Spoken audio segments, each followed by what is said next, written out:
Nneka, tell us who give you belle. Who give you this belle, Nneka? Ha! Nneka's heart was a heavy drum in her chest. All around her, the compound was alive with music, laughter, and the smell of delicious food. It was supposed to be the happiest day of her life, the naming ceremony for her son. But the baby, little Chijioke, sleeping peacefully in her arms, was not the son she had carried for 9 months. He was a secret, a beautiful, desperate secret. For 5 years, Nneka and her loving husband, Chike, had tried to have a baby. But with each passing month, the pressure from her in-laws, especially Mama Chike, grew heavier than a bag of stones.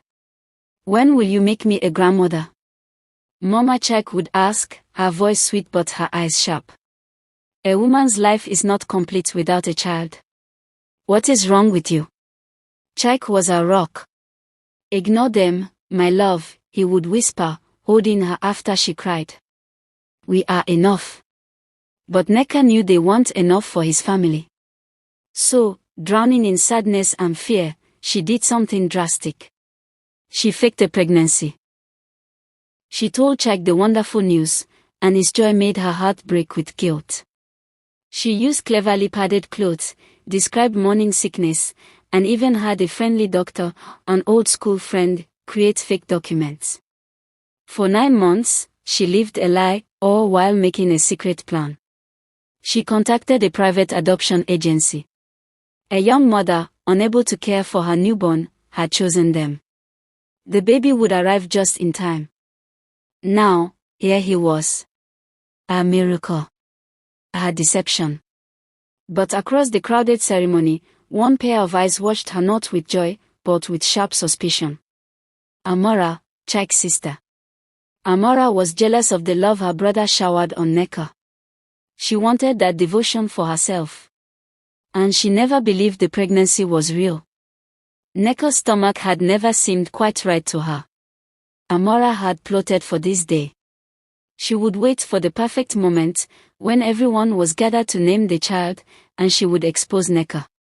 She would be the hero who revealed the fraud, and her brother would finally see his wife for the liar she was. The time came. The elder raised his voice to bless the child. "We gather to name the son of Chike and Nneka. What shall this child be called?" Just as Chike opened his mouth to speak the name they had chosen, Amora stepped forward, a nasty smile on her lips.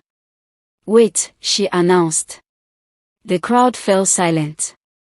"Before we name this child, we must be sure he is truly her child. Nneka, show us your stomach. Show us the marks of a mother who carried a baby for 9 months. Where are your stretch marks?" A gasp went through the crowd. Mama Chike's eyes widened. Chike looked furious. "Amora, how dare you?" But Nneka's blood turned to ice. This was her worst nightmare. But Nneka's blood turned to ice. This was her worst nightmare. Amora pressed on, her voice loud and triumphant. "I dare because I love my brother. This woman has tricked you. She was never pregnant. That baby is not hers. She bought him." The guests began to murmur. All eyes were on Nneka, waiting for her to crumble. Nneka looked at Chike. His face was a mask of confusion and hurt. She saw the doubt creeping in. She had to speak. Her voice, when it came, was soft but clear, carrying across the silent compound. "It is true," she said. A louder gasp. Amora looked victorious. Chike took a step back as if struck. Nneka held the baby tighter, drawing strength from his warmth. "It is true that I did not carry this child in my belly for 9 months. She looked directly at her mother-in-law. "The pressure to give you an heir was a mountain on my back. I was drowning. I saw my husband's heart break every month, and I couldn't bear it." Tears streamed down her face. She turned to Chike, her love for him shining through her tears. "But Chike, look at him. He may not be of my blood, but he is of my heart. I chose him. I fought for him. I love him as my own. I did this terrible, foolish thing because I love you too much to watch your family think you are less of a man because of me. The compound was utterly still. The dramatic reveal Amara wanted had happened, but not in the way she expected. Nneka's raw honesty had changed everything. Chike stared at his wife, seeing her pain, her desperation, and her incredible love. He looked at the tiny, perfect baby in her arms. His son. Before anyone else could speak, Chike walked to Nneka. He didn't look at his sister or his mother. He looked only at his wife. He gently wiped her tears away. You are the strongest woman I know, he whispered, loud enough for all to hear. Then he turned to the crowd, his voice strong and firm. This woman, he declared, went through a different kind of pain to bring me a son. She is his mother in every way that matters. He took the baby from her arms and held him high. And his name is Chijioke, God's creation. The name was a powerful statement.